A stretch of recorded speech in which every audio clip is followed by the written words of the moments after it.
Muy buenas noches, queridos hermanos. Les saluda el obispo Fray Cristian Barrios de la Orden Anglicana de Predicadores, Provincia Católica de Rito Anglicano del Caribe y de la Nueva Granada para Guatemala.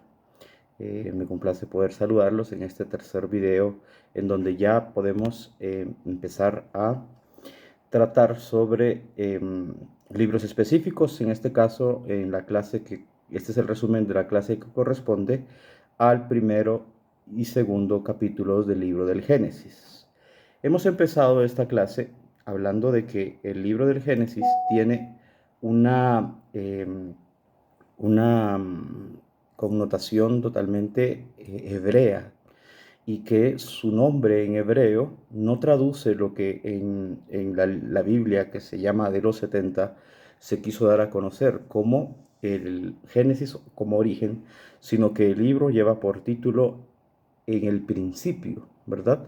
Hicimos durante la clase una analogía entre Génesis 1.1 y el Evangelio de San Juan, capítulo número 1, versículo número 1, que también empieza con esta palabra, en el principio.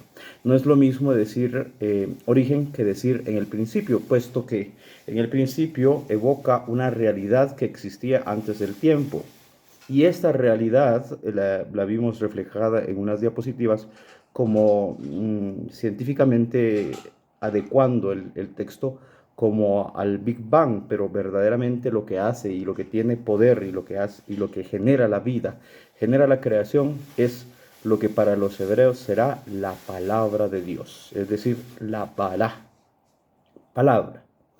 Por eso hicimos la analogía con el Evangelio de San Juan, haciendo relación con el texto, puesto que la palabra es Jesucristo, según San Juan, dando su cumplimiento, como decíamos en en el resumen anterior, a esta realidad que es el origen del universo. Vimos también que en el texto que tenemos hay, aunque sea un mismo libro, se tenía por escritor o por autor de este texto a Moisés, ¿verdad? Hasta que en el año aproximadamente por los años 1500, un filósofo judío de nombre Baruch Spinoza quiso profundizar en ello, aún siendo judío.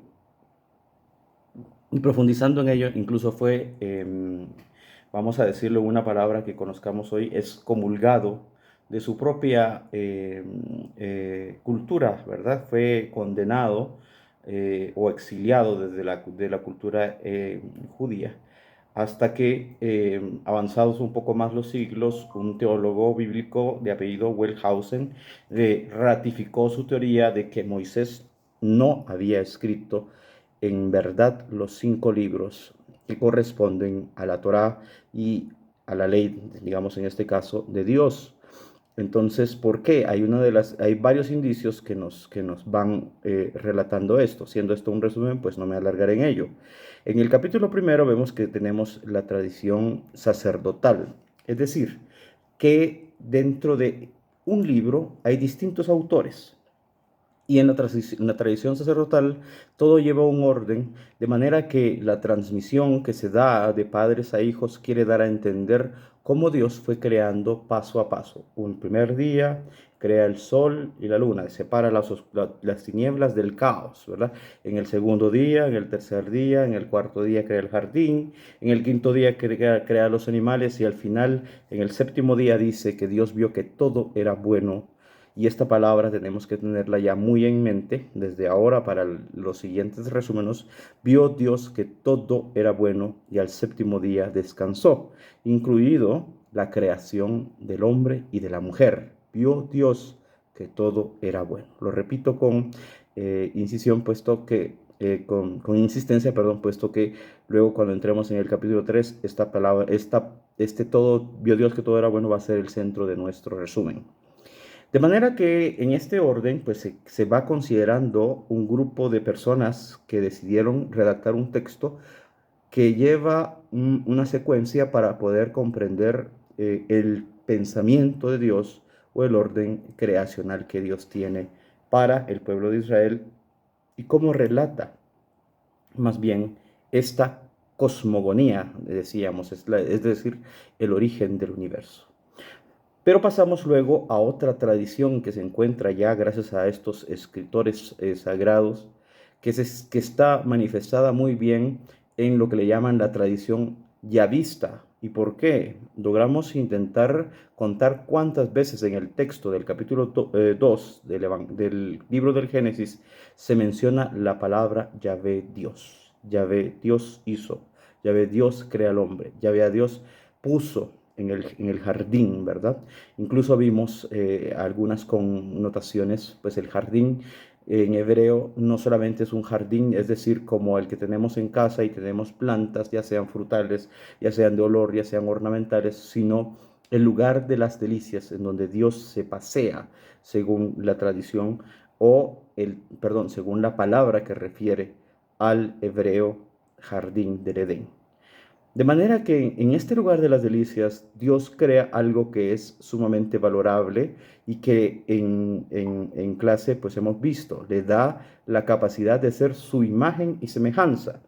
Y uno tiene que preguntarse entonces, ¿a qué se refiere el texto imagen y semejanza? Puesto que nosotros estamos acostumbrados a movernos por algo que en teología vamos a llamar antropomorfismos. Es decir, cuando decimos imagen y semejanza, pensamos en Dios con imágenes nuestras y le adjuntamos a Dios imágenes que corresponden a nuestra propia realidad.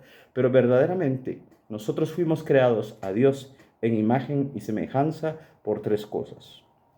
Por voluntad, porque tenemos razón, raciocinio y porque tenemos libertad. Estas tres cosas son las que nos hacen ser imagen y semejanza de Dios, no el cuerpo, puesto que Dios no tiene cuerpo, ¿verdad? El espíritu sí, pero lo vimos también en el texto hebreo como Dios insufla, dice la palabra, su ruaj, su espíritu, su aliento divino, ¿verdad? Que es lo que hace capaz de generar vida dentro de una realidad que es, en este caso, la humanidad. De manera que se utilizan ya dos términos, Hadam y Hadahim, y dijimos en clase que el término Adán y Eva correspondían no a varón y varona, sino al Padre de todos los vivientes y a la Madre de todos los vivientes, cosa que significan verdaderamente no como personas que fueron creadas por Dios directamente, ¿verdad? Con personas concretas, Adán y Eva, sino a querer manifestar y querer comprender desde el texto sagrado esta creación. De manera que, siendo concisos, nosotros tenemos que intentar saber que aunque el Génesis es palabra de Dios y es norma de vida para nosotros, es una manera que dentro del pueblo de Israel, los sacerdotes, los yavistas y alguna otra tradición que vamos a ir encontrando más adelante, quieren intentar hacer que el hombre, según dijimos en clase, un prefijo latino que dice capax dei, que el hombre es capaz de comprender a Dios, o sea, capaz de entender un poco, asemejándose, ¿verdad? Utilizando las ciencias, utilizando el estudio del texto sagrado, quiere comprender y puede comprender a Dios. Nos dimos cuenta entonces que había una parte esencial que mencioné en el resumen anterior, que es el lenguaje. Pero el lenguaje es la manera más básica que tenemos para poder comprender este mensaje que Dios quiere revelar. Entonces también, aparte del lenguaje, vemos que Dios utiliza imágenes que luego van a constituir la forma en que nosotros podamos comprender el origen del universo y el origen de la creación. Mencionados estos puntos, pues este resumen corresponde a esta clase de capítulo número 1 y capítulo número 2 del Génesis. En el próximo resumen hablaremos sobre la pregunta ¿qué es el pecado? Mientras tanto ya se las dejo ahí como reflexión para poder sintetizar en un video una clase de 1 hora y media que nos llevó a poder comprender qué es el pecado, qué nos han dicho sobre el pecado y cómo aparece el pecado en el capítulo 3 del libro del Génesis. Nos vemos en el próximo video, en el próximo resumen. Dios los bendiga.